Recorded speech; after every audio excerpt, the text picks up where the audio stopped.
Hello, everyone. I'm Ben Johnson, and this is the Perpetual Chess Podcast. On Perpetual Chess, I have weekly conversations with the chess world's best players, promoters, and educators about their lives, careers, current projects, and best practices. Perpetual Chess is brought to you through the generosity of its Patreon and PayPal supporters. For more information, go to perpetualchesspod.com.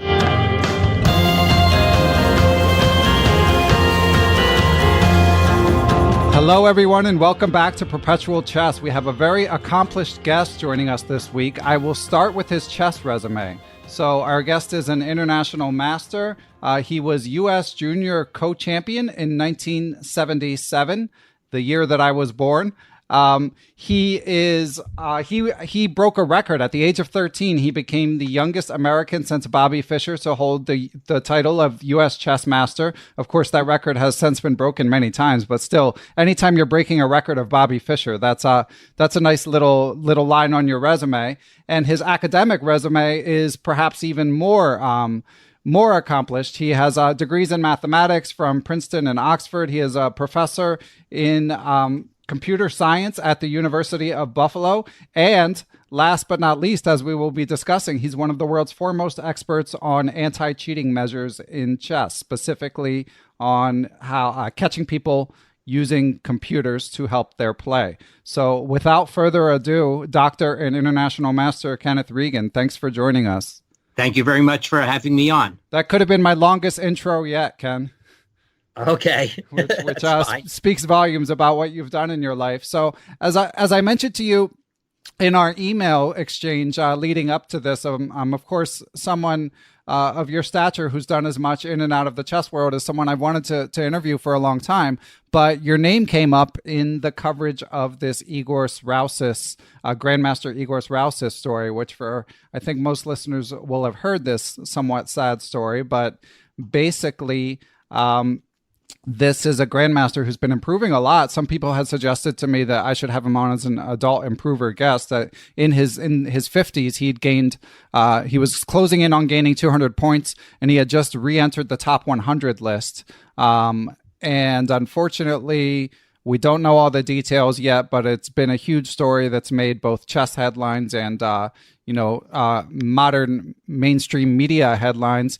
He was admitted to using a phone in the bathroom, presumably or allegedly, I guess you would say, to help him in his chess games. So, Dr. Regan, first of all, how much can you say about this case? Let's start with that.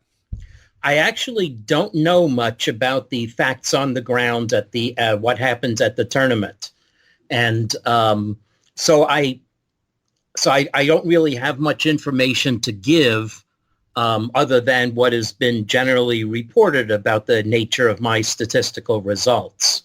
Okay, yeah, because I saw in several different stories covering it. I think one of them was from Chess24 and another was from Chess.com.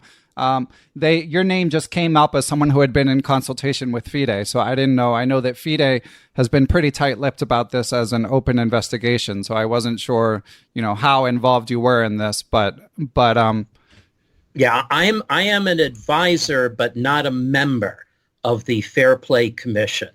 One of the principles under the sporting law, under which FIDE is incorporated, is that there must be separation of concerns between prosecutorial, legislative, and judicial functions.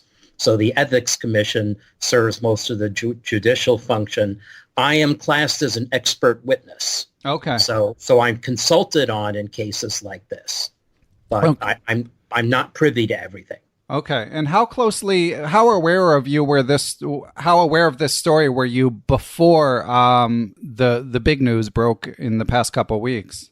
Oh, yes, I have been. I mean, the news stories say that, that the Fair Play Commission had been tracking this for months, and I was part of that tracking. And, I had heard things about it previously as well. Okay, well, that's good to hear, because I know Grandmaster Danny Gormley is someone who has been fairly vocal on Twitter saying, like, something's up with this.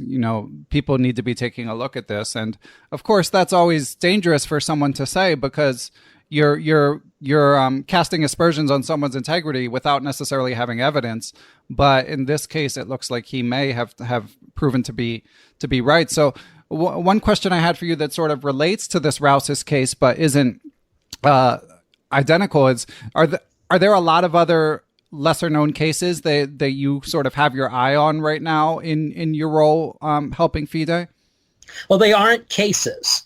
I mean, I look over a lot of data, but one of the principles that's also relating to Grandmaster Gormley is that I'm not here to spring into action whenever I see something. I have to follow due processes and communications with organs of a world body. And one of the principles is that there's a difference if I'm acting in response to a formal complaint or not.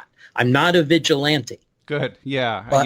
Sorry. Yeah. I think you have a lot on your plate as it is with your day job. So that's right. So I mean, cases, I don't know. They aren't cases. But I do, however, have a responsibility to keep abreast of the data and especially to understand what anomalies might be occurring naturally. Okay. And speaking of anomalies, I mean, you're referring, of course, to statistics of tracking how, how engine-like people play. But could you explain for listeners who might not be familiar in sort of as layman-friendly terms as possible, how it is that you work to catch people using engines in chess? Yeah, I'll be glad to, because there's a much larger context that I think is important to understand. What I actually do for research is predictive analytics. This is a general term.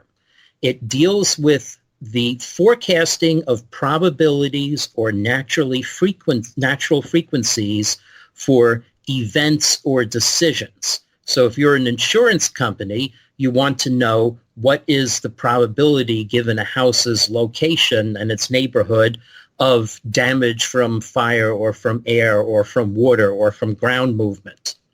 And also, once you have the probabilities, you can then also forecast costs resulting from any of those outcomes. Another case of predictive analytics, well, weather forecasting, even betting on horse races, stock trading. Okay, all cases where you need to put probabilities on things.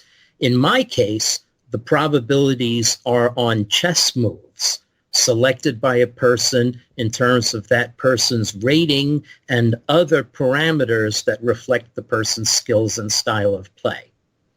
Okay. And what that ends up being is that you have an algorithm basically that you've been developing for years.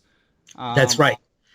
Based on many millions of moves, positions, chess data, hundreds of thousands, over several 100,000 games at this point. Okay. And I know that I've seen you discuss this in other interviews that you've done, but I think it would be helpful for listeners if you could just if you could share with us what motivates you to donate so much of your time to this cause. Yeah, it's interesting. I mean, going all the way back, people, knowing I'm a chess player, have wanted me to do computer chess, and I've not wanted to do a Me Too project in computer chess. But I was online. I had commentary privileges as an IM during the 2006 World Championship match when the cheating accusations broke, and Frederic Friedel said over the open chat line, is there anyone qualified to help us evaluate the kind of statistical accusation in Silvio Danilow's letter? And I realized, oh, yes, I'm qualified. So I therefore went about the task of building a model of an honest player using computer evaluations of that player's moves, the kind of fighting fire with fire. And that is it's a research task that had been undertaken by other people, Mate Guide and Ivan Bratko in particular, but not on the scale and not with some of the things that I observed. And what makes this a great challenge is that has not just been for cheating detection. It has led me to discover what I think really have the standing of natural laws in terms of large-scale patterns about how people think. Interesting. Could you elaborate on that? Yeah, so I can elaborate one of them. which I call the slime mold story. So slime molds have been observed that even though they're many tiny little organisms, they form themselves into large-scale patterns and problem solve. Now, let's take computer evaluations of moves, and let's look at cases where one move is like 1/100th of a pawn better than another, or 2/100ths of a pawn or 3/100ths of a pawn. Chess programs output values in terms of what are called centipawn, hundredths of a pawn. And you might think when you're looking at a chessboard that there's no possible way you could tell the difference. But if you look over thousands of games and look at the relative probability of playing moves given that difference in value given by a computer, you see, yes, one centipawn, it's about a 53-54% preference for the move the computer thinks better by human players of all rating levels.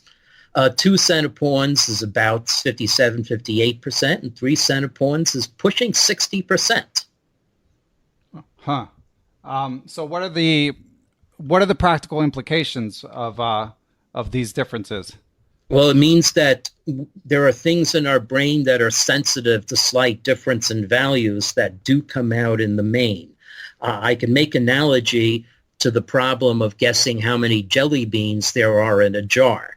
I mean, if you just walk up to any one person at a fair where there's a big jar of jelly beans, that the answer could be anywhere. But if you ask several hundred people, the average of their answers has been observed to be pretty close. Yeah, the wisdom of crowds. Wisdom of crowds is involved, certainly. Now, there's however, a really funny other law, and this is where it begins to get deep. So as I said, when it's a 3 centipawn difference in the moves, it's pushing 60%.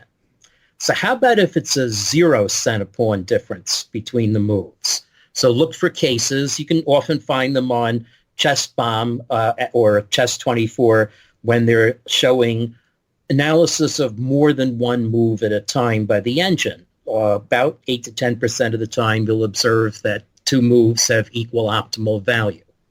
Okay, so when the moves differ by 0 centipawns, what percentage of time do humans prefer the move the computer lists first?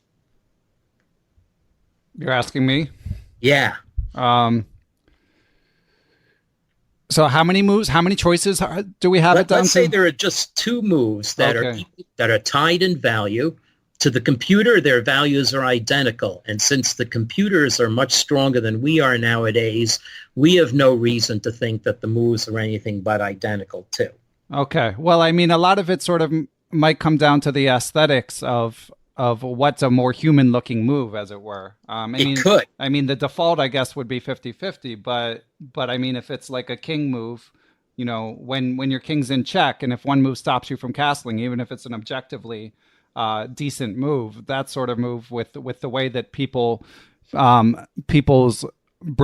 chess players have been trained not to give up the right to castle. So something like that, I would guess on the higher end. Whereas if it's 2 like equally judged developing moves, I would come down pretty close to 50-50. Right, but the computer still has its own choice about which one to list first. So how would Stockfish know which is the more human-looking move? Why does Stockfish list one move first? So here's a concrete case. Take the Alekhine-Capablanca match of 1927. There are about 1,000 cases where Stockfish says they had choice of 2 equal moves. Now, of course, Capablanca and Alekhine didn't know anything about Stockfish. Now, just isolate cases where there were 2 equal value moves. One of those 2 moves was played. Okay, so how often do you think that Capablanca or Alekhine found the move that Stockfish 90 years later would list first? Like an ESP test, precognition. 40%? No, the opposite. So Capablanca and Alekhine, in that sense, predicted Stockfish correctly almost 60%. So that's weird. Why? I mean, the moves of equal value. Why would Stockfish list? Now, you could say maybe Stockfish has Capablanca's games in its database. Okay, I don't know. I think not. But here's the reason. The reason is that chess engines use stable sorting to sort moves at one round of depth and to keep the order for the next round of depth to use for cutoffs. So that's computer science. Stable sorting means that the second move can only be listed first if it properly beats the other one in value.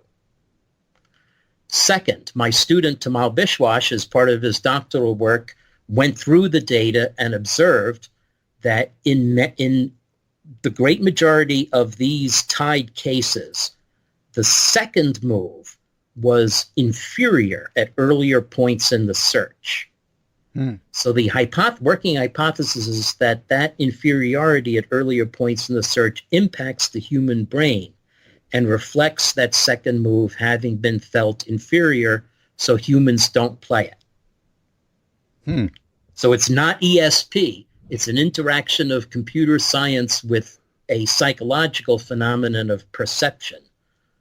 But could you call it intuition or? Yeah, you could call it intuition or call it somehow the computer's printout of move values at all stages in the search is being reflected in human behavior. There's a correspondence to it. And it's strong enough to impact people's decisions by a 60% to 50% difference. Okay. Yet, I don't know of anyone else who has observed this or is modeling it. Okay. And the attempt to control this phenomenon, which is part of how I try to predict cases where people will fall into traps or make inferior moves, is very difficult from the modeling side. What have you found? I mean, I know you've found some research that people play worse between the 30th and 40th moves. Well, yeah, that's true. Now, that's a different matter, and it's also an incredible methodological headache. It's part of what I call the sliding scale problem. So that's right. So there is a strong dependence of quality of play on the thinking time available. So much so that for the Melody Amber, game 30 plus increment style rapid, it makes a difference of 200 to 210 rating points for the world's best players. And the faster game 15 plus increment style of world rapid, that's like 280, 290. Except for Magnus. Except for Magnus, you're right. And then Blitz, we're talking 500 to 600 rating points. So what happens is, as we approach move 40, players quite often put themselves in the position of needing to blitz out moves. And I can measure the decay. So I have this wonderful statistic, the intrinsic performance rating, IPR, which is average overall moves of the game. But the difficult truth is it varies. If I take blocks of 4 moves, 37 to 40, 33 to 36, so 29 to 32, it varies for those moves quite substantially. So the question is, should I use a sliding scale per the move number or just lump things together? It's really very difficult methodology. And the people who design the SATs and GREs face also very similar centering considerations. That makes sense. Yeah, I could see the similarities. And you mentioned, I think I read that people also play worse when there's a larger advantage or disadvantage for one player. That's right. So that's another. That is actually something that I don't think I've sharpened my tools to get a full handle on. It's the reason why there are steps I take that are conservative, meaning I estimate the players maybe highly than they deserve, but it's giving them benefit of doubt. So my model is trained on games where both players were equally rated. I did an experiment once where I did I took intrinsic ratings of matches, all the World Championship and candidate matches going back to the beginning of ratings, and then compared it with round-robin tournaments. And on the matches, the average of my IPR figures, which weren't trained on those matches at all, versus the average of the players' ratings weighted by the length of the match, those are within 2 ELO of each other. That's how close my IPRs came. But for tournaments, the average IPR of a tournament is often 15, 20, 25 points less. And I don't know what to attribute that to, except perhaps the fact that often there's a difference in ratings of the tournament, and especially a player who starts poorly is identified as the rabbit, and people, play harder against that player. I must say I'm not really sure. Well, I mean, I find this stuff really interesting, Ken. I mean, obviously it has implications way beyond the anti-cheating measures. And you've also, of course, you mentioned the Capablanca-Alekhine match. You've been one of the people who's done research about judging the quality of different world champions' moves over time. Is that right? That's right, yes. And what are the highlights? What do we need to know? Well, one thing that most important to know, I think, is that Capablanca was incredibly accurate.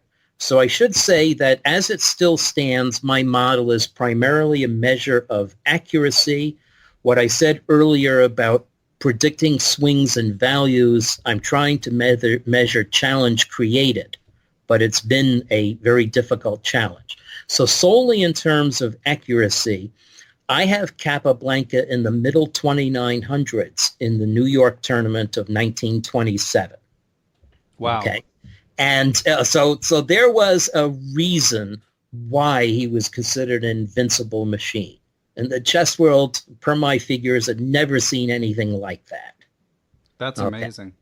And the Capablanca-Alekhine match itself is very high quality for accuracy. Again, they're both in the 2700s, and that wasn't seen again until the Fischer-Spassky era. So now, if I say that the Botvinnik matches had lower IPRs, well, it might be more accuracy. I mean, people have pointed to blunders. I was having a conversation just recently, I don't know, on Facebook or something, about the Botvinnik-Bronstein matches having obvious blunders, and maybe that's it. But also maybe those matches, it wasn't Queen's Gambit declined. It was much murkier chess. Call it Soviet school or whatever, but maybe in the future when I tame things down, I'll be able to measure those matches as having been more challenging and equalize measures that I think are a little bit downweighted just in terms of accuracy. It's a similar question with how should I rate players when they are playing challenging moves or not. I mean, Wesley So's tiebreak games with So-Karjakin today were harem scarum, but on the other hand, gosh, giving up your queen for 2 pieces is a very challenging way to play, and So made it work. Yeah, you can never remove the human element. That's right, and the modeling, I think, does need to come closer to the human element. That's been a driving force of my work. So it's not that I just have a tool and you push a button and get a number.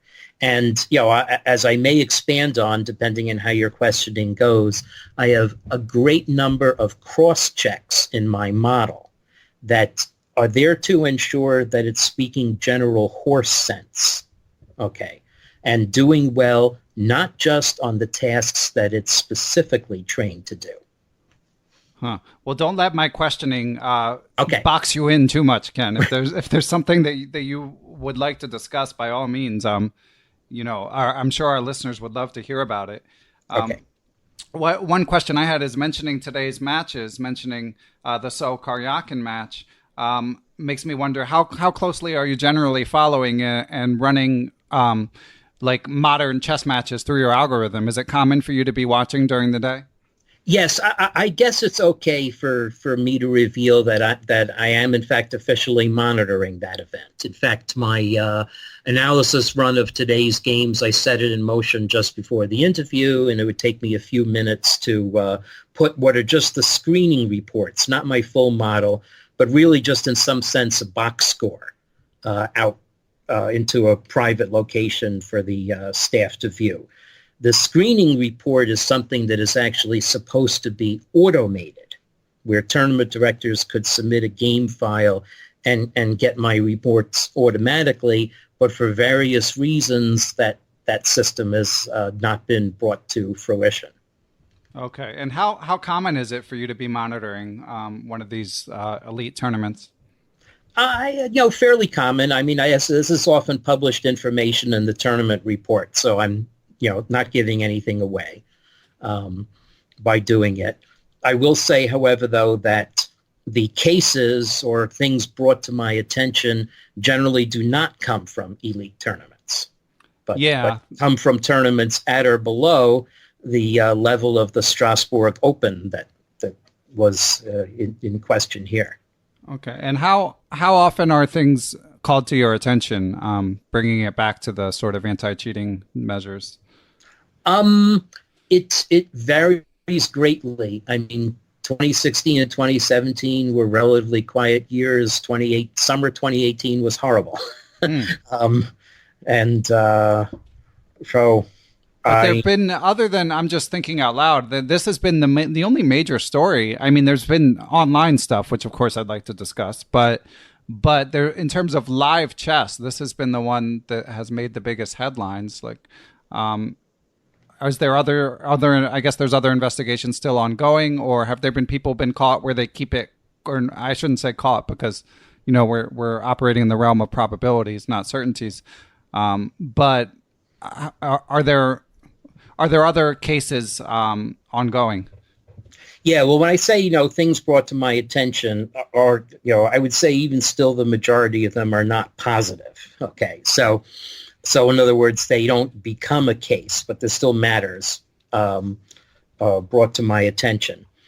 And the what's really at issue is more communications and procedures with these cases. I mean, the fact is, it's very difficult to get a report to be substantiated beyond simple witch hunting or accusation.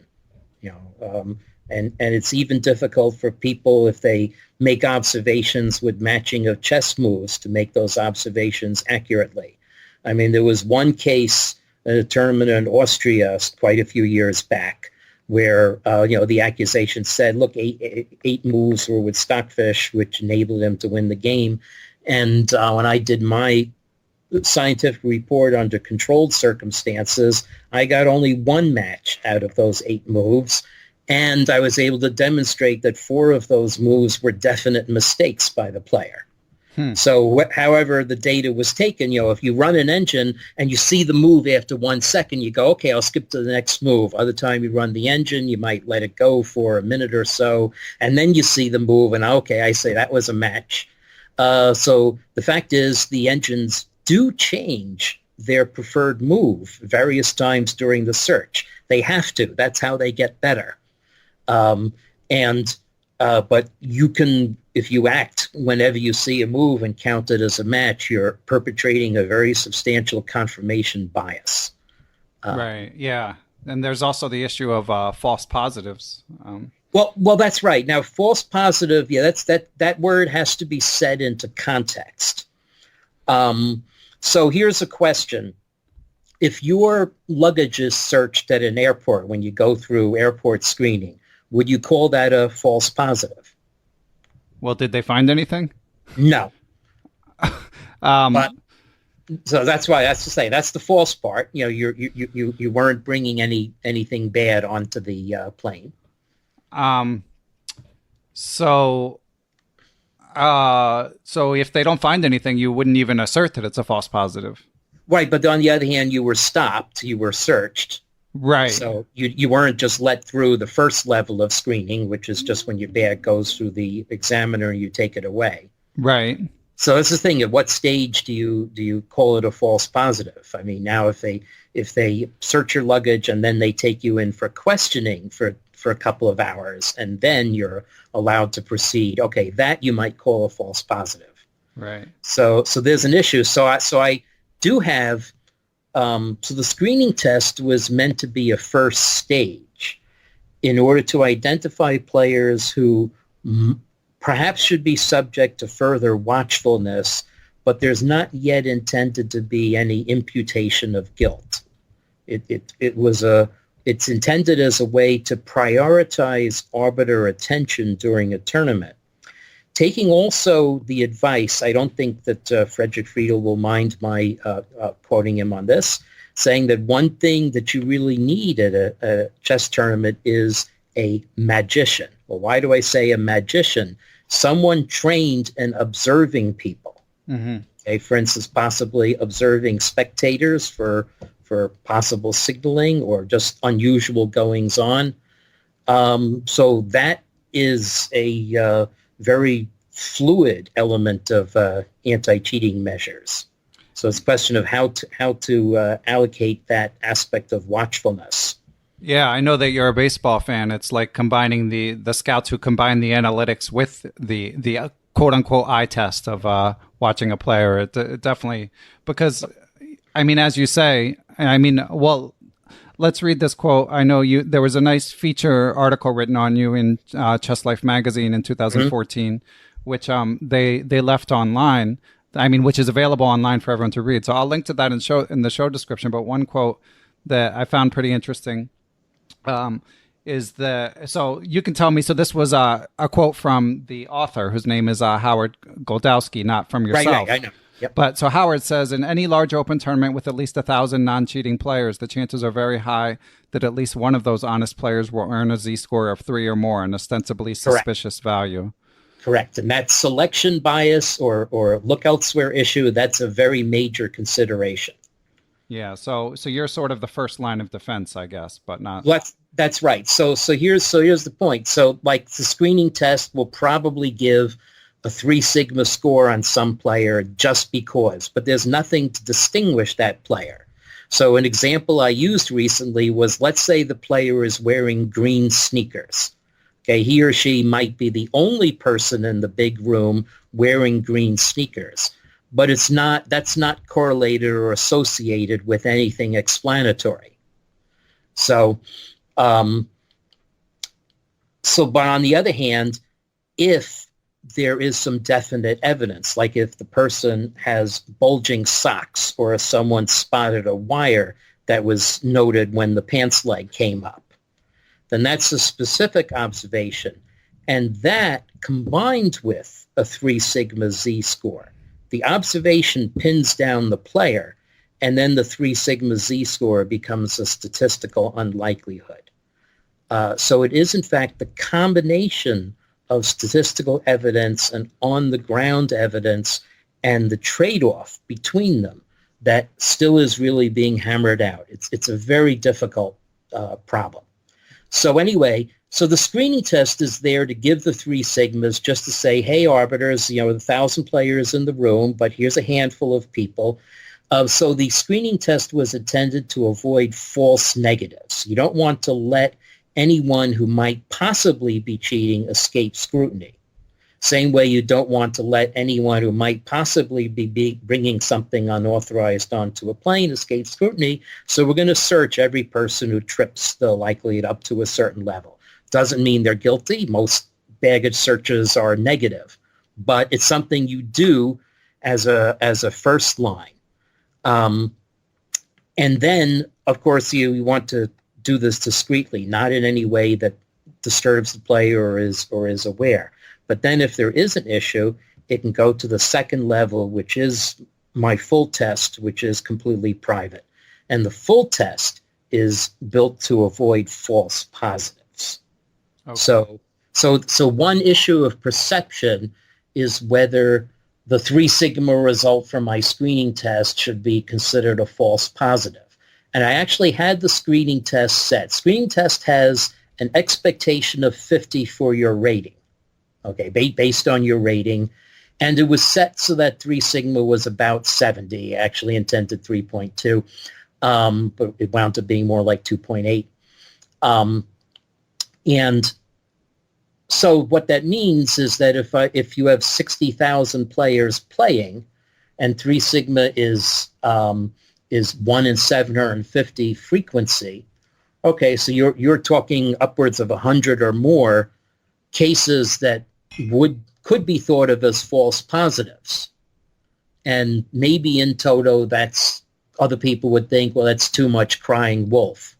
So I altered the screening test, but now maybe it's not performing the other function, because now cases of players where there's substantial things behind the case have turned out to be mid-60s in my new formula. Still around 3 sigma, but, it's a question. I had it set so that seeing a 7 in a certain place meant, okay, on my whole page of data, you can easily spot this. Huh.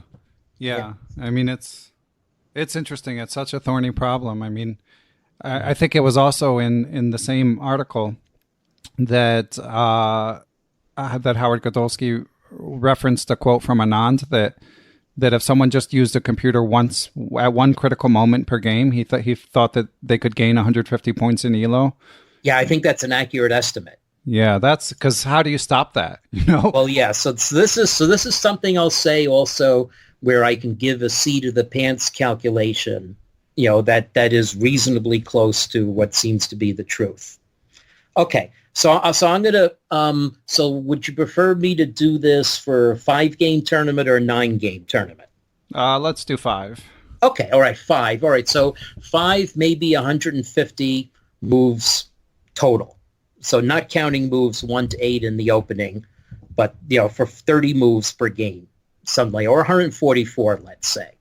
Now, it so happens that matching the computer goes from 40% to 60% as you go from low, beginning players to world champion level, and it stays pretty close to 50%. So it's like flipping a coin. So I can reason about it just like the act of, okay, so let's flip a coin 150 times. How many more heads can we expect to get? Okay, so an extra head is like an extra move of cheating. Okay. Now, so with 144, the standard deviation is 6. So therefore, an excess of 18 is 3 standard deviations, which is above the threshold set by FIDE for statistical significance in the presence of other evidence. So this means that if you flip a coin 150 times, you expect to get 75 heads. If you get 18 more, 93, that's a 1 in 750 shot. Fairly unusual, hard to do. But now those 18 extra heads, you played 5 games, so that's 3 to 4 times per game. Okay. Now, if you go to the bathroom twice, and what you see there influences not just one move, but maybe 2 or 3, then you can get into a statistically significant situation cheating just, quote, once or twice per game. Mm-hmm. Okay, so I mean, it is a commonplace to say, yeah, I'm not going to be able to detect cheating on just one move per game, but don't push it. Okay? Right. The seat of the pants reasoning shows that you can get close to the line. Yeah. Wow. Okay. So Ken, I sent you a handful of questions we got from supporters of the podcast. So I think now is a good time to jump in with the first one, which is from John Carruthers. So thanks for the support, John. And what John asks is, he says, I'd love to hear some practical discussion advice for OTB club players who believe foul play is occurring in a tournament. What to look for, what to say to your opponent or the TD, etc.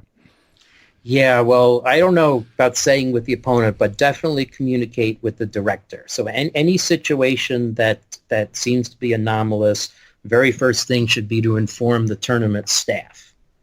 There has been an initiative for quite some time to inform tournament staffs about what might arise, what case histories are, what to look for. And the other thing is, if your complaint is based on your going over games with engines, then realize that what you are doing is reporting the results of an experiment. And therefore you must document, carefully what it is that you observed. I mean, this is taught in middle school science. Right. And you have to realize that is essentially what you're doing. But of course, that's very difficult for the layperson. Yeah. And with the Rausis case, of course, there's issues of privacy that come into play, like this picture of him in the toilet stall with his phone. Yeah, that I know nothing about. Yeah, no one wants to take credit for that one. I mean, FIDE basically hasn't commented that they had anything to do with it. There's been mixed reports about whether or not they were involved in it, but I mean, it raises the broader question of even once you suspect someone, like what exactly are your rights for taking next steps? Yeah, I mean that's right. I mean, one thing that is recognized, and this is all of these issues are very carefully discussed among members of the commission. They very much dominated our time, and so there is a recognition that there are bounds you can go to to defend a tournament while it's in progress, similar to how the police have more discretion with an ongoing situation.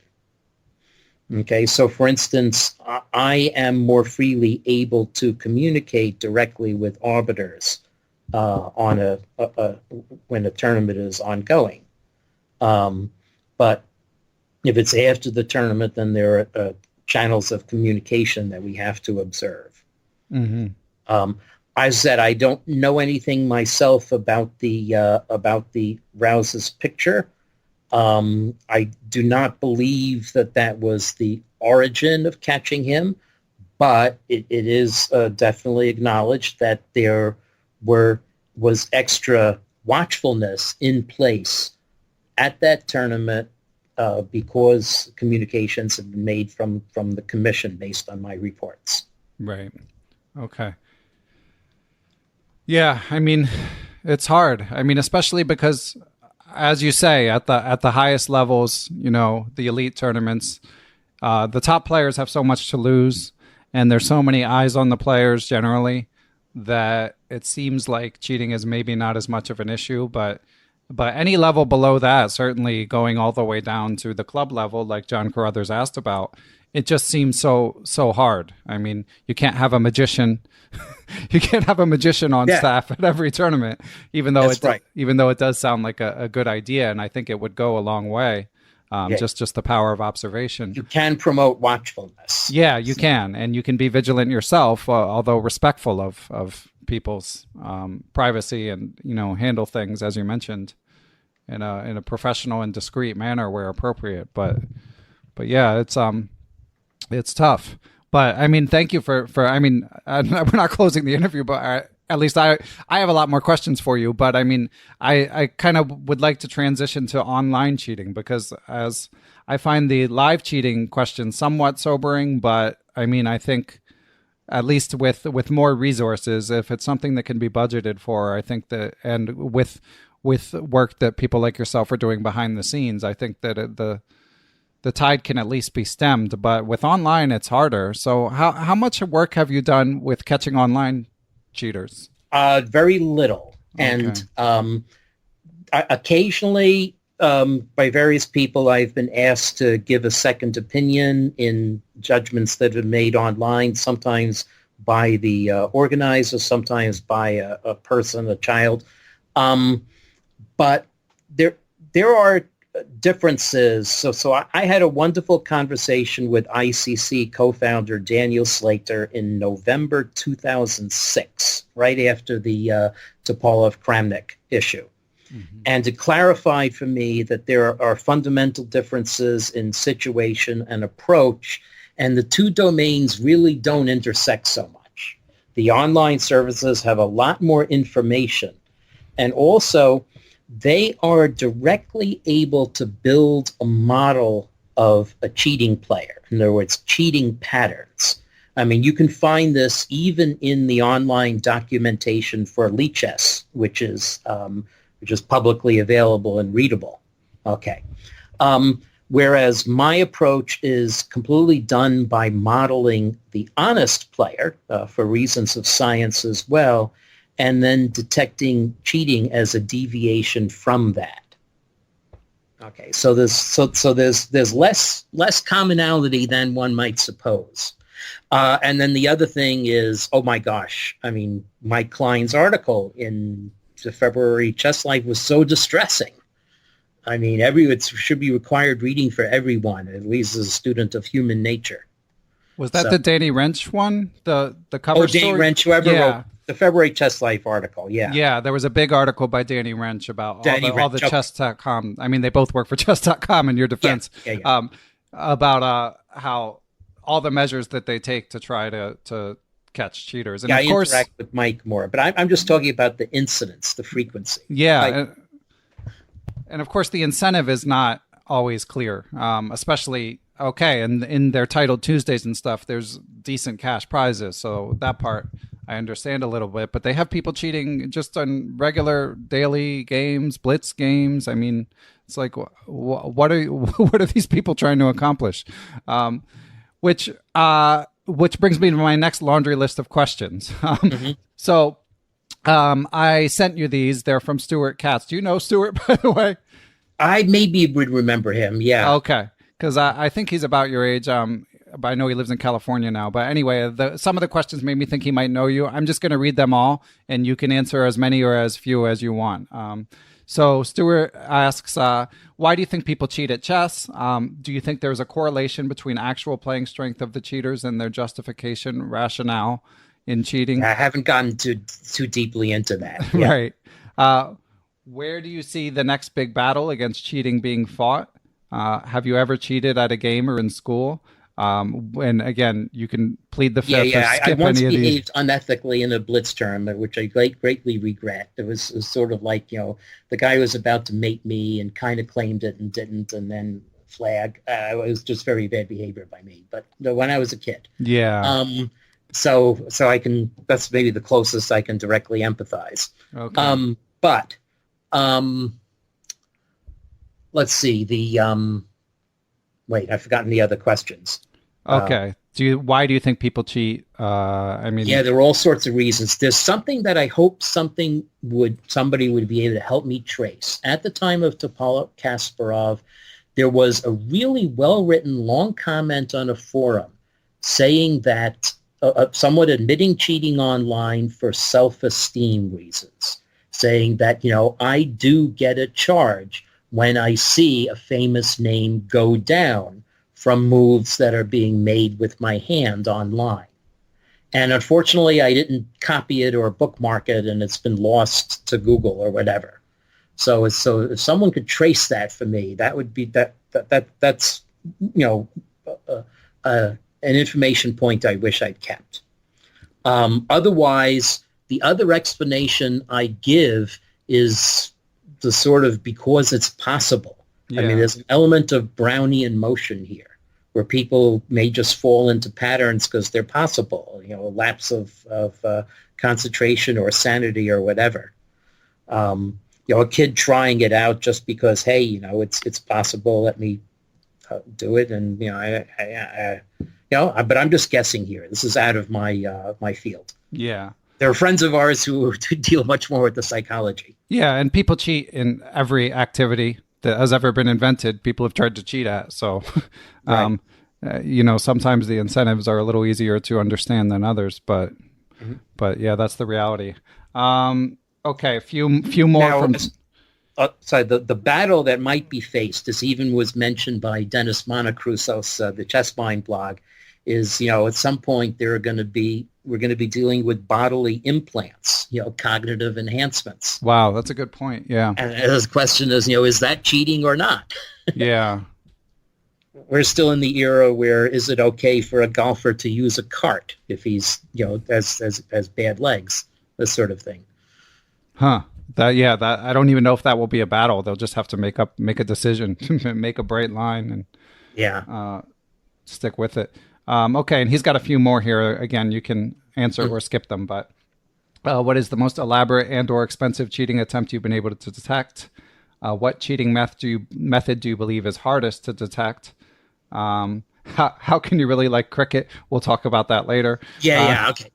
But so I don't have a judgment on hardest to detect because in some sense, all I see are the numbers. I'm not on site looking at the paraphernalia. I did, however, though, put the different physical ways people have cheated to a Dr. Seuss rhyme in the TEDx Buffalo talk I gave 5 years ago. And you can find that by Googling the phrase in quotes, Ada the amplifier. It takes you to an article I wrote on the computer pioneer Ada Lovelace on the blog Gödel's Lost Letter in P = NP, which I co-write, which was founded by a distinguished professor, Richard Lipton, and is one of the prominent weblogs in mathematical computing. And I'm blessed to co-write it. So at the bottom of that article, my TED Talk is indexed. Yeah, I'll link to it in the show description as well.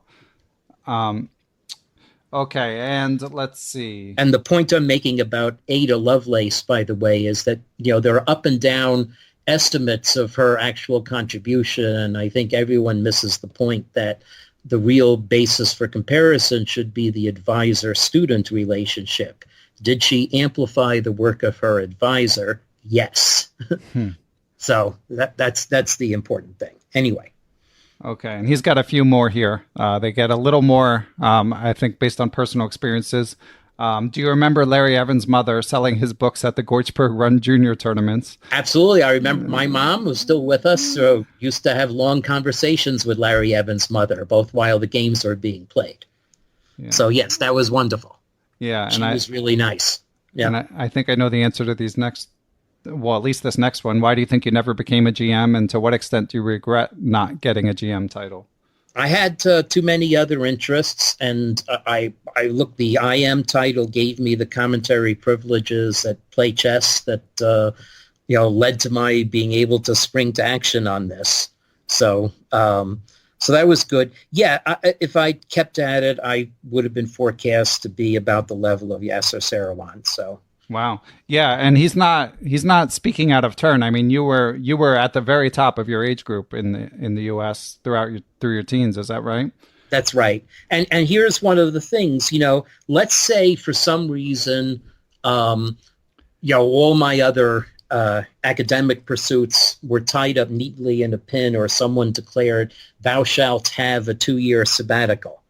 And then I went to get back into chess and maybe actually studied the game, to not just rely on my skill in endgames, then maybe my rating would go up 200 points. Might go to a level of some latent skill, that could happen with other cares taken away. So that's why, for instance, one cannot dismiss what happened with Igors Rausis out of hand. Yeah. And I'll say much more particularly, Nigel Short wonders, why has my rating gone up? So interesting. Yeah. And the Rausis thing, I mean, there was an element of sadness about it because I saw some people online saying this guy was an inspiration to me.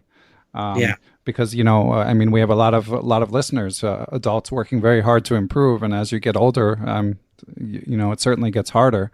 So to see this guy doing what he was doing, if you weren't looking too closely at the mechanics of what was going on, I mean, it was an inspiring gain. But I mean, I'm sure there are people out there,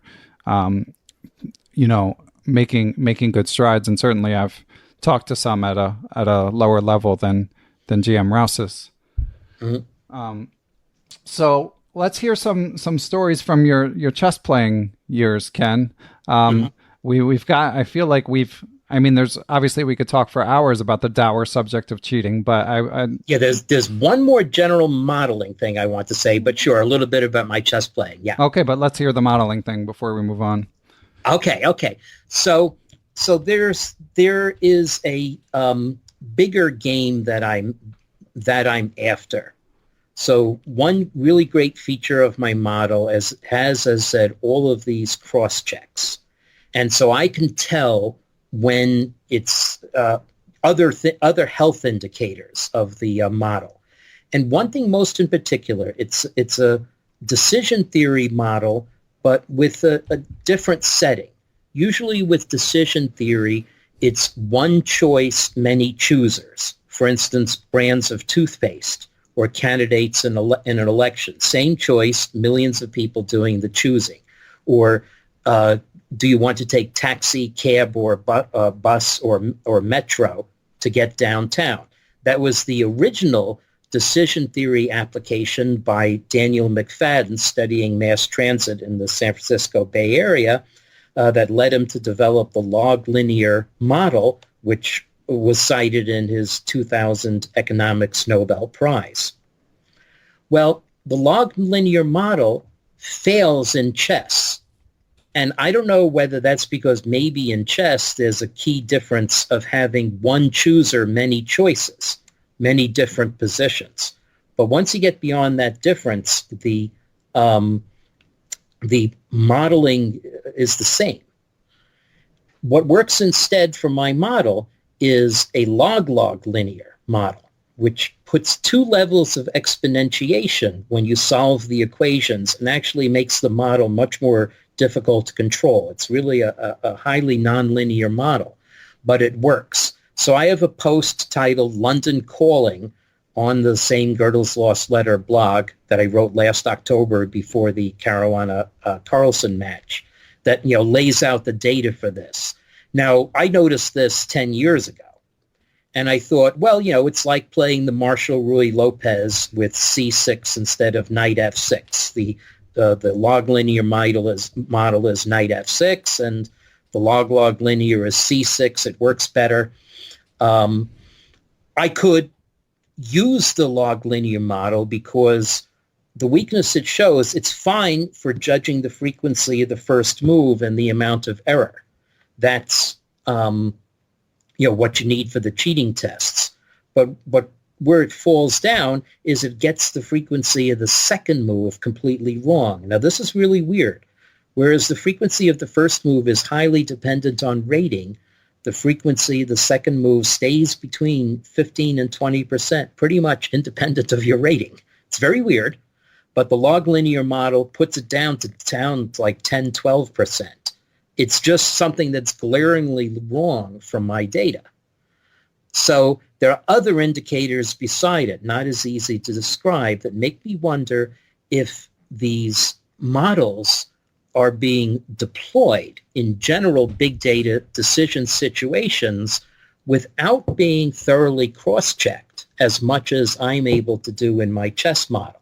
Now, my chess model is a toy for that purpose. It's not directly relevant to models being used, for instance, for making loan decisions or parole decisions or college admissions.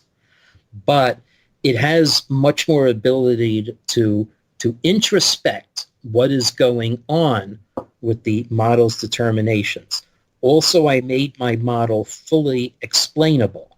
So with AlphaZero, famously, you cannot tell why AlphaZero made a move. This has been remarked on because it comes from a computation involving neural nets where you can't necessarily directly trace the factors involved. When Stockfish makes a move, okay, you'd have to do a lot of work.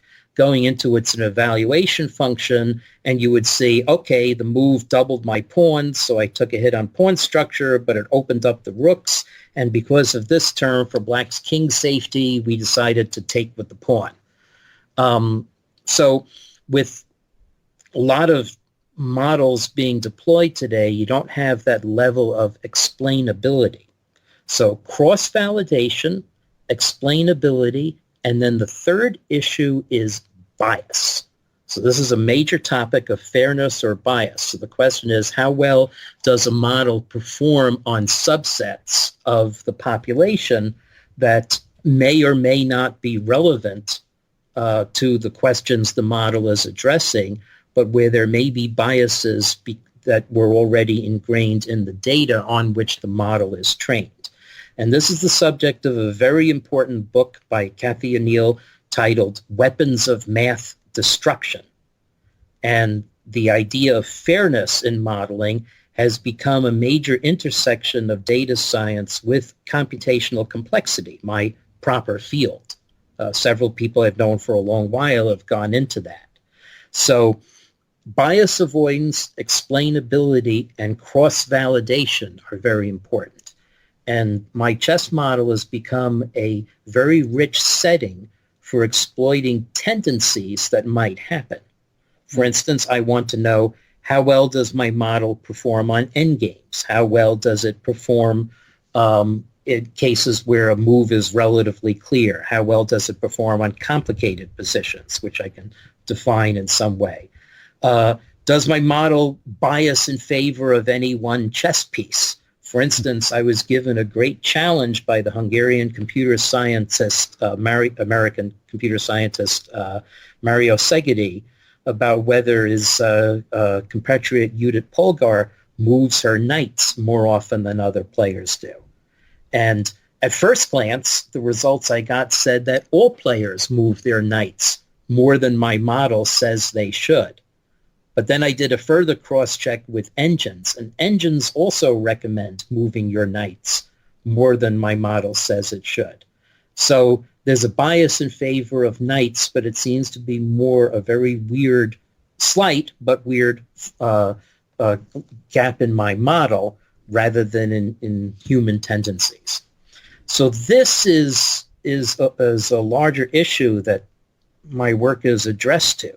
At least I hope that my saying this will satisfy listeners that my own work is very carefully cross-checked. But I hosted a series that my department ran, inviting speakers on explainable AI and data science dangers for our Distinguished Speaker Series this past year. And so that actually is the research direction that I most have my sights set on, because there might be some canary in a coal mine things going on with my chess data. Well, Ken, I have to admit, I didn't follow the nuts and bolts of the statistics 100%. I tried my best, and I have a feeling some other listeners will be with me. But it is cool to hear that you're kind of in your sandbox, building your models based on chess, and that it has broader implications as well. It strikes me as sort of the best of both worlds for you. Right. So you mentioned AlphaZero. I'm just curious from your perspective with your background, how surprised were you by sort of the rise of the neural networks like Leela and AlphaZero in the chess world? Very surprised. Indeed, there's one fact that I find absolutely stunning, but you can do it. Go download Leela Zero, and what step do? You download a network. And the network, it's 500 megabytes or so. It's bigger than downloading a picture, but less than downloading some cat videos. And that file has in it a really compressed essence of the entire knowledge of chess, such that the Leela engine doing shallow search with that oracle can defeat a deep search by Stockfish or another engine. So in other words, we have friends who are authors and they've written books of knowledge. Cyrus Lakdawala just published his 40th book. That's great. But all of this knowledge has been compressed into one file that you could download in a couple of minutes on your whole network. And then with just shallow introspection of it, you play this incredible chess. So just the fact that chess is so compressible it's a term that's identified in my field. It's information complexity, but it's totally awesome. That's incredible. So if you were to download this, what would the language be like? Like, is it in computer programming? No, what it is the 500 megabyte file, or however many, 600 megabytes maybe, is the encoding of settings for a neural network. So in other words, it allows your computer to set up a simulation such that if you give it a chess position, the neural net will crunch it and then output a move. Mm-hmm. But nobody has an understanding of how those coefficients came to be. They are very deep. They are the result of a very long training process that users around the world also help with. So many, many computing hours of effort go into determining those coefficients. Once tailored, they can be used, but they're not something that could have been designed directly by human agency. You can't have me go into a neural network with 20 layers and say, the number 3.14121 should go there, the number minus 7.0645 should go there. No, those numbers are carefully determined by simulations and self-play, by processes that may also, that nature may have evolved in its own long computation time. And the ultimate explanation of that is that our brains appear to work on neural principles. And we can't necessarily, there are scientists who do, but it's very difficult to go into our brains and say, what about this cell in our brain is making us prefer to play knight f6 check for a sacrifice instead of playing the queen's rook to the center. Yeah. So, and in another of your articles, and this was an old one. It was at least 5 years old. It may have been more. Another interview article. You mentioned at the time that you felt like the limit of chess knowledge might be around 3,600 ELO. Yeah, the rating of perfect play. That's right. I still hold to that. Wow, because we're getting close. I mean, the computers. I get indications. Actually, often I get indications that put a rating below 3,400, and then I know something must be wrong. There's a post I wrote titled "When Data Serves Turkey" that explains why I scale values, because without the scaling, you get what would seem to be a perfectly corroborated and academically publishable estimate of 3,200 for perfect play, which is just too low. Do things a different way, you get 3,400, which is a closer estimate, but I still think also too low. And this, by the way, this is an issue of scientific methodology. You can get different answers depending on how you condition your data. Drop those words into the global warming debate and kaboom.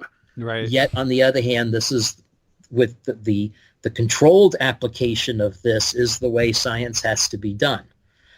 So anyway, I still hold to my estimate. I know computer ratings on CCRL have started nipping above 3,500 or maybe 3,460, something like that. But you also see different estimates of AlphaZero's ratings. So I think there are different rating scales, but in order to be comparable with my work, you have to put them on the human tournament slow chess scale. Okay. And so it's a very difficult issue, but the rating of perfect play is a very important indicator. I won't say parameter, but indicator in my model. And I did make a post on the blog at the beginning of February titled "A Strange Horizon," in which I detected a nonlinearity by using players under 1,600, copious data for which has only been available in the past few years. And extrapolating that gives a little bit more breathing room to the estimates on the other end. It also tells me that my own model, the resolution starts going down after ELO 3000. I do my analysis to a certain point. Well, that'll be an interesting story to track. It seems like it's unfolding fairly quickly with how these neural networks are progressing. Right. So a little bit about your chess, Ken. So you mentioned you made an allusion to being somewhat self-taught, and I also read an interview that Sam Copeland from chess.com did with you where he mentioned that you had having lived in Buffalo at the same time as you knew that you had a sort of reputation for playing less orthodox openings. So would you say that you have a atypical approach to chess playing? I don't know. I mean, here's one of the funny things is Joel Benjamin and Roman Djindjikashvili, I think those are the two, wrote a repertoire for White and Black, pretty well-selling books. And there are more openings that I played in that repertoire than I would have expected. Maybe they're not so bad. And even Karjakin opened B3 against So today, let's say. Yeah. So, who knows? I mean, I will admit, actually, that the players who took up B6 in the 1980s in England and elsewhere found a lot of ideas that I didn't have. So, maybe it's just I was interested to explore rich domains of chess that were off the beaten track. And when you discovered chess and you got into it, did you read a lot of books, or how did you improve so quickly? Yeah, I had I had a lot of interest as a child, and I'd go into them wholeheartedly for months at a time. So I did read a lot of chess books. Nimzovich's My System made a large impression, as did some collections of games, Golombek's book on Capablanca, and later Pawn Power and Chess by Hans Kmach made a big impression. I remember that one. Yeah. It doesn't get it's kind of been lost in the shuffle, but and because I asked guests almost every week for recommendations, and that one hasn't come up that much, but it was a classic. Leukopenia, who doesn't love a word? Leukopenia. I learned that from Mike Shahadi. So, and how obviously you've got your eyes on the chess world in the anti-cheating work that you do, but how do you read any chess books these days? Do you read new ones as they come along ever? And how closely, do you play Blitz online? How active are you? Oddly enough, I don't play online. It's odd. I just haven't felt the urge to do that. I have other online procrastinations, but chess is not one of them. Fantasy baseball, as we mentioned. Yeah, as we talked about. So, and I saw you're from New Jersey. Are you still a fan of a particular team, or? Mets and Yankees. Okay. Oh, both of them. Both of them, yes. Yeah. Although I married into a Red Sox Cubs fan. Oh man, you've got almost the entire empire covered. Yeah, that's right. I did once meet the Red Sox stat head, Bill James, at a sports conference at Harvard. That was really great to talk with him. Yeah, Bill James or no, someone else who was employed by them for a little while. Okay. Yeah, that must have been fun. What about meeting chess greats? In terms of when you were growing up, who was the strongest player you ever played? And, did you ever have any Fischer encounters? I met Bobby just once in an elevator, and as a 13-year-old kid, I kind of obnoxiously followed him to an elevator, and he went out at the next floor. And then I spoke with him once by phone. Encounter, let's see. I mean, the strongest player I played, maybe Rafael Vaganyan, when I lost a crazy game to him in the 1997 World Student Team Championship. I beat Laszlo Szabo, a former candidate. Oddly enough, the strongest player in the world today whom I played, probably Jan Elvest. And believe it or not, I played him on my campus. Wonderful local organizer, Mark Meath, ran a tournament that he came to, and we met in the last round. And we got out of book by move 8, and then I made a very bad error of judgment and was lost by move 15. But it was fun playing him. And who was the co-champion when you were? I tried to find this online, but I couldn't. When you tied U.S. for first. Junior. Yeah. It was John Fedorowicz. Okay. I mean, he was on the short list of people I might have guessed, but yeah. But yeah, I couldn't track it down on my own. And then I got to play in the U.S. Championship the following year because we had tied, and I became the first U.S. junior since Bobby Fischer not to finish clear last. I finished tied for last. Well, yeah, and now juniors are holding their own. So yeah. So what's Yeah, amazing talent. Although, at the World Open, my generation also did pretty well. Michael Rode and John and Fed and was Benjamin there, or was Joel at the U.S. Senior, something like that? Yeah, these guys, and now they all play. A lot of them are playing in the U.S. Senior Championship right now. Right. Yeah. But it's fun to see them in action still. So Ken, I really appreciate all this perspective. This has been really eye-opening, and just want to thank you for all you do for the chess community. We're very lucky to have you. It's been an amazing engagement. Yeah. It's a tough job, obviously. So is there anything else, any other topics you wanted to discuss before we let you get back to your busy life? I guess I just hope that, that the thoughtfulness that goes behind a lot of this has come out, and the care. And it's been an interesting exercise in international relations and communications, all things that I hope can work forward for the betterment of society. So it's just as much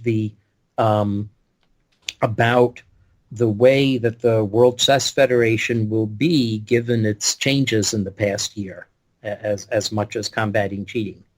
And I'm much looking forward to those developments. Yeah, it seems promising so far. It seems like they're moving things in the right direction. I was, I don't know if you saw this big story with Magnus Carlsen and the gambling site that wanted to help sponsor Norwegian chess. I don't know if you caught this story, but yeah, I didn't fully. Okay, I mean, it's basically Tarjei Svensson's been covering it, but the details sound fairly muddy in terms of deciphering all the Norwegian politics involved. But it basically the Norwegian government supports Norwegian chess as best I understand it, and they have an exclusive relationship with some casino, and then some other casino wanted to basically inject money directly into the Norwegian Chess Federation, and Magnus was in support of this in order to have more resources for young players, and it looks like it's not going to happen. But anyway, it's really a separate conversation. But my main point was just that overall, the new FIDE administration seems good, and it seems like chess is moving in the right direction. So hopefully we can keep the cheaters at bay. It's going to take a lot of concerted effort, education. And as said, I could tell you numerical, statistical things, but a lot of it is education about just how to react or not overreact to anomalies. So in fact, actually, I meant to make available a photo I took of a game called Betrayal at the House on the Hill or something like that, where once in playing that game, basically there are dice with the numbers blank 1 or 2, and rolled 12 dice and got 11 blanks. And, those things happen. Right. And I'm sure that, estimating it, that's probably happened over a couple dozen times among all people who have bought and played this game. So just have to be aware of this. I mean, I guess, there's one example that should be blazoned into everyone's head, which is, let's say you take a screening test for a disease where the disease affects 1 in 100,000 people. The test is 99% accurate, and you get a positive result. What are the odds you have the disease? You might think 99%, but no. If you run it on 100,000 people, what are you going to get? The test's 99% accurate, so you're going to get 1,000 false positives, and then the one person who has the disease will be a positive. So that's 1 out of 1,001. So your odds are actually less than 1/10 of 1%, which is why you have a second test and a second opinion in cases like this.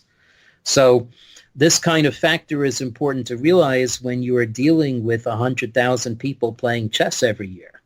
Yeah.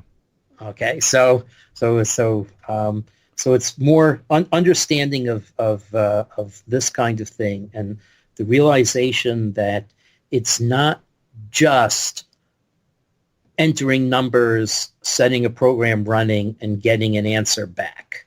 A lot of people would like it to be that easy, but unavoidably human reasoning and human factors and human judgment have to be involved. Yeah, well, I'm glad that you have that perspective. I mean, being a numbers guy, being a statistics expert, I think, there could be someone in your role who didn't appreciate that. So it's good that you have the holistic view. Mm-hmm.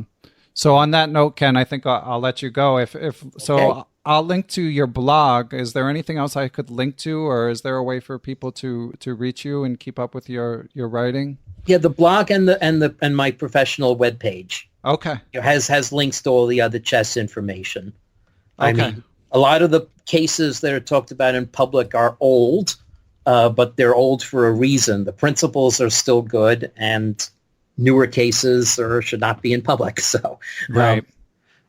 Are there any, one last throwaway question, is there any like huge case you're working on right now? I mean, obviously you couldn't talk about the specifics, but is there anything big? I don't really know how to answer that question. I mean, let's put it this way. I mean, there are some communications that maybe need to be followed up by others. That's about the most I'll say. Okay. But they're also, I mean, I don't have time to spend looking for trouble. Right. It's kind of, I'm part of a larger network of people, and I want the other network of, I do need there to be, this is very important, there needs to be more spreading out of the knowledge and even just management of the data. So this has been an issue of finding a partner, a couple of knowledgeable partners, so that I'm not just one focused point of issue. Yeah, that makes sense. So that sort of thing. No, I have a lot else going on with quantum computing and with making academic publications out of the chess research and research with students. So. Okay. Yeah, obviously if anyone listening is qualified, please reach out, because you can't do it alone. All right. Well, thanks so much. This has been incredible. I really appreciate it. And again, thanks for everything that you do, Ken. Okay. You're very welcome. Thank you very much for having me on. Thanks to everyone who helps make Perpetual Chess possible. Of course, that includes my producer, Matthew Passy, and Geert Vandervelt. Thanks for supplying the theme music, Geert. I also want to thank everyone who helps spread the word about the show, whether it be by writing a positive review on Apple Podcasts or another platform, by telling a friend, by stopping a stranger on the street, social media, Facebook, Twitter, Instagram. Praising Perpetual Chess on all those things is helpful as well. But of course, most of all, I want to thank the people who help support the show financially. Without you guys, Perpetual Chess would not be possible. I want to give extra special thanks to the following people and entities: Chessable.com, Quality Chess Books, the Capital City Chess Club, the Apprentice Twitch channel, Andrew Bach, Austin Clough, Benjamin Handelman, Kathy Carr, Chad Oliver, Dan O'Hanlon, I am Dimitri Schneider, Faraz Sawaf, Greg Shahadi, Guven Manet, Jens Green, John Jernigan, John Cromarty, Kelly Palmer, Lone Pine Chess, the law offices of Stuart Katz, the Seattle Chess Club, Sydney Andrews, Thomas Tachenko, and Todd Bryant. I also would like to give thanks to my Patreon and PayPal Perpetual partners. They include, here comes the list: Andrew Waffler, Ace Vallega, Adam Ralph of ChessEngland.com, Adrian Gutierrez, Alex Pejas, FM Andre Terakov, Benjamin Handelman, Bill Moran, Brad and Andy Rosen, Brett Howard Lynn, Brett Zeldo, Brian Mullis, Chad Hilton, Chris Balcom, Chris Flanagan, Chris Wainscott, Christopher Baumgartner, Christopher Chabris, Christopher Wood. I am Christoph Zalecki, aka Chess Explained, Coach J's Chess Academy, David Kofer, Daniel Gell, Daniel Ginsberg, Dan Lucas of uschess.org, Daniel Naylor, Dave Saylor, David Cramley of Chessable.com, Dwayne Edmonds, Ethan Smith, I am Alec Donnie Ariel, Fox Valley Chess Club of Aurora, Illinois, Frank Tortoris, MD, Gary Andrews, Gary Lewis, Geert Vandervelt, Gerard Barta, Giovanni Russo, Greg Natel, Hans Schut, Harish Srinivasan, James Banastia, Jason Willem, Jeff Anderson, Jeffrey Martello, JJ Stranad, John Fernandez, John Fontaine, John Hartman, Justin Gardner, Jen Shahadi, Jerry Wells, John Thompson, GM Josh Friedel, Kare Christensen, WGM Katerina Nemtsova, Kelly Palmer, I am Kostya Kavrutsky, Krishna Gopala Krishnan, Laura Belyavsky, Lucio Casada Silva, Martin Knudsen, Matthew Passy, Matthew Tedesco of SeattleChessMeetup.org, Miguel Arispide, my main man Moonmaster 9000, Mr. Mike Shahadi, Nate Salon, Neil Bruce, GM Pascal Charbonneau, Passy Passanen, Paul Bain, Paul Clarkson, Paul Sweeney, Paulo Santana, Peter Lux, Peter Merrifield, Randy Temple, Ricky Grijalva, Robert Steiner, Ryan Berg, Scott Doherty, Scott McKinnon, Steiner Lima, WGM Tati of Abrahamian, Thomas Stanix, Tim Brennan of TacticsTime.com, Tim Seymour, Timothy Ha, Tomas Komanich, Tony Rotella, Tyron Price, Victor Vrancoulge, William Brock, William Peterson, FM Zhao Cheng of Chess1000.com, and last but not least, Zhivko Storyanov. Thanks everyone, and I will catch you all next week.